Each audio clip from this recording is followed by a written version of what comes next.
Seksuaalne stimulatsioon on mis tahes stiimul, mis põhjustab, suurendab ja säilitab seksuaalset erutust ning võib viia orgasmini. Seksuaalvahekord hõlmab seksuaalse tegevuse erinevaid vorme, näiteks vaginaalne seks, suuseks, anaalseks, petting, suguelundite hõõrumine ja masturbeerimine.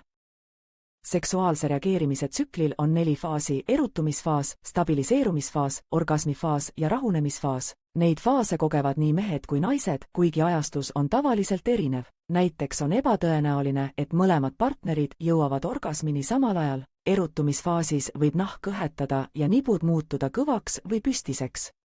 Verevool suguelunditesse suureneb, mille tulemuseks on naise kliitori ja labia minora turse ning mehe peenise erektsioon. Stabiliseerumisfaas on intensiivse erutuse staadium, mis ulatub orgasmi piirini, kuid ei pruugi selleks üle minna.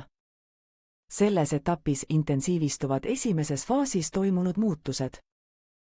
Orgasmifaas on seksuaalse reageerimise tsükli haripunkt. See on faasidest lühim ja kestab tavaliselt vaid paar sekundit. Selle faasi üldised omadused hõlmavad väga intensiivset naudingutunnet teie suguelundites ja kogu kehas.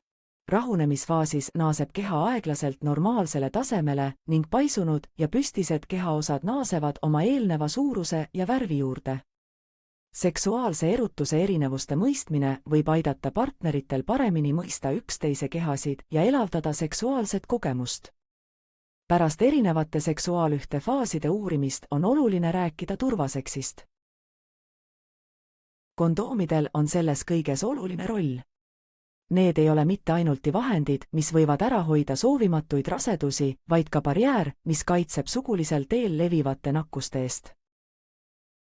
Kondoomid on õige kasutamise korral väga tõhusad. Need võivad takistada HIV, gonorrea, klamüüdia ja teatud muude sugulisel teel levivate haiguste edasikandumist ja on oluliseks vahendiks seksuaaltervise säilitamisel. Lisaks võivad kondoomid ära hoida soovimatut rasedust.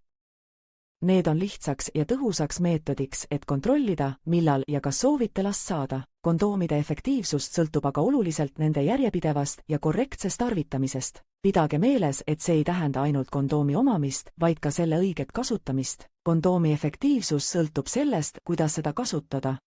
Kõigepealt kontrollige alati kondoomipakendi aegumiskuupäeva.